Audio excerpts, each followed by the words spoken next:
राधे राधे दोस्तों, जय श्री कृष्णा। किसी भी व्रत को पूर्ण करने के लिए मंत्रों का जाप करना, कथा सुनना और आरती करना बहुत ही ज़रूरी होता है।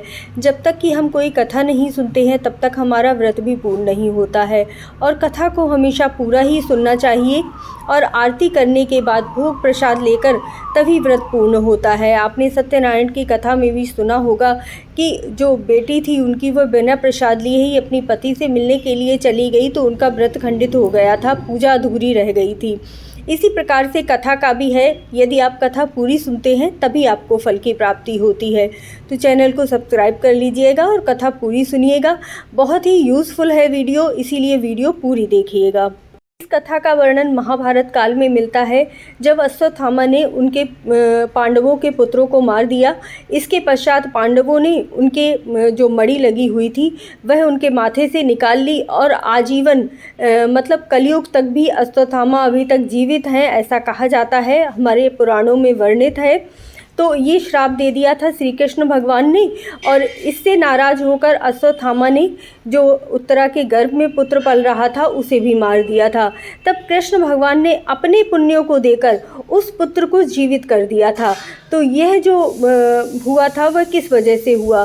क्योंकि जब वनवास में थे पांडव तब उन्होंने इस व्रत को किया था जिसे जीवित पुत्र का व्रत कहा जाता है।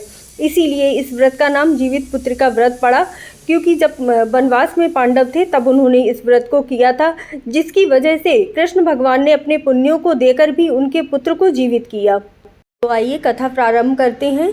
ये कथा महाभारत काल से जुड़ी हुई है कि जब पिता की मृत्यु के बाद अश्वत्थामा बहुत नाराज़ हुए। उन्होंने बहुत गुस्से में आकर जो पांडव के पुत्र थे वह सोए हुए थे शिविर में और उनका जाकर गला काट दिया, जिससे द्रौपदी की 5 संतान वहीं पर मर गईं। इस अपराध से अर्जुन ने उन्हें बंदी बना लिया और उनकी दिव्य मणि भी छीन ली। इससे नाराज होकर अश्वत्थामा ने उत्तरा की अजन्मी संतान को गर्भ में ही मारकर ब्रह्मास्त्र का प्रयोग किया, जिसका निष्फल होना ही नामुमकिन था। ब्रह्मास्त्र का उपयोग करने से उसकी संतान मृत्यु को प्राप्त हो गई, परंतु श्री कृष्ण भगवान ने अपने स्वयं के पुण्यों को देकर उत्तरा की अजन्मी संतान को भी गर्भ में पुनः जीवित कर दिया। गर्भ में मरकर जीवित होने के कारण ही उसका नाम जीवित पुत्रिका पड़ा और आगे जाकर यही राजा परीक्षित हुई। दूसरी कथा का जो वर्णन मिलता है, गंधर्वों के राजकुमार का नाम जीमूतवाहन था। वे बड़े ही उदार और परोपकारी थे। जीमूतवाहन के पिता ने वृद्धावस्था आने पर अपना राजपाट, सिंहासन सब अपने पुत्र को दे दिया, परंतु उसका राजपाट में बिल्कुल भी मन नहीं लगता। वह राज्य का भार अपने भाइयों पर छोड़कर स्वयं भी पिता के साथ वन की तरफ चल दिए। वन में ही जीमूतवाहन को मलयवती नामक राजकुमारी से भेंट हुई और दोनों में प्रेम विवाह हो गया।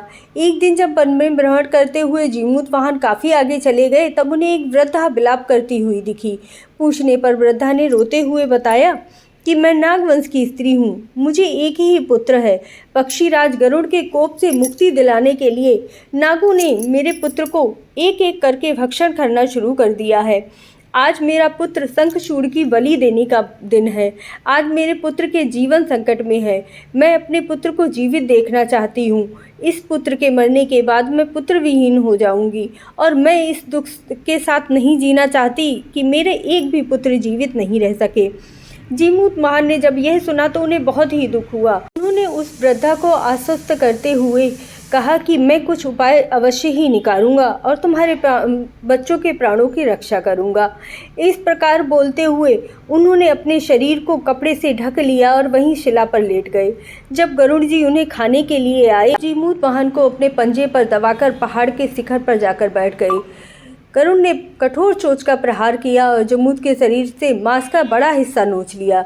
इसकी पीड़ा से जीमूतवाहन की आंख से आंसू बह निकले और वे दर्द से कराहने लगे। अपने पंजे में जकड़े प्राणी की आंखों में आंसू और मुंह से कराह सुनकर गरुड़ को बड़ा आश्चर्य में पड़ गए, क्योंकि ऐसा पहले कभी नहीं हुआ। उन्होंने जीमूतवाहन से उनका परिचय पूछा। जीमूतवाहन ने सारा किस्सा कह सुनाया कि कैसे एक स्त्री के पुत्र की रक्षा के लिए वह अपने प्राणों को देने के लिए आए हैं। तब गरुड़ उनकी बहादुरी और दूसरे के लिए प्राणों की रक्षा करने के भाव को देखते हुए उन्हें बहुत पछतावा हुआ और वह सोचने लगे कि ये एक मनुष्य है जो दूसरे की पुत्रों की रक्षा कर रहा है और एक मैं हूँ जो दूसरों की संतान की बलि ले रहा हूँ। जीमूत वाहन को उन्होंने मुक्त कर दिया। उत्तम मनुष्य में तुम्हारी भावना और त्याग से मैं बहुत प्रसन्न हूँ। तुम्हारे शरीर में जो घाव हैं वह भी ठीक हो जाएंगे और तुम प्रसन्न होकर जो वरदान मांगो मैं तुम्हें प्रदान करूँगा। इस तरह से जब पक्षीराज ने कहा तब जीमूत वाहन ने कहा कि नाग जाति की रक्षा होनी चाहिए। गरुड़ ने कहा तुम्हारी जैसी इच्छा है वैसा ही होगा। जो स्त्री तुम्हारे इस बलिदान की कथा सुनेगी, तुम्हारे नाम से व्रत करेगी, उसके संतान को कभी भी मृत्यु का भय नहीं सताएगा। तब से ही पुत्र रक्षा के लिए जीमूत वाहन की कथा की जाने लगी और यह पूजा आदि कथा करके जो भी इस व्रत को करता है और भगवान शंकर और माता पार्वती की कथा को सुनता है उसके संतान की हमेशा ही रक्षा होती है। तो सबसे पहले जान लेते हैं कि इस व्रत की तिथि किस दिन पड़ रही है। यह व्रत का प्रारंभ अश्विन मास के कृष्ण पक्ष की अष्टमी तिथि को 24 तारीख को 12:38 पर हो रहा है और समाप्ति 25 सितंबर 12:10 पर होगा। अतः 25 सितंबर को ही जितिया का व्रत मनाया जाएगा। अतः सप्तमी तिथि को नहाय खाए की प्रक्रिया होगी। 25 तारीख को निर्जला व्रत रखा जाएगा और 26 तारीख को पारण किया जाएगा। शुभ मुहूर्त रहेगा शाम को 4:43 से शाम को 6:14 तक, क्योंकि प्रदोष काल के समय इसकी पूजा की जाती है और उसके बाद दूसरे दिन पारण किया जाता है। इस तरह से 36 घंटे का बहुत ही कठिन व्रत होता है। ये व्रत का पारण का सूर्योदय सुबह 6:12 तक रहेगा 26 तारीख को। तो इस तरह से व्रत कीजिएगा, बहुत ही लाभकारी है ये व्रत। जय माता दी, जय श्री राधे रानी की आपका व्रत माता रानी पूर्ण करें।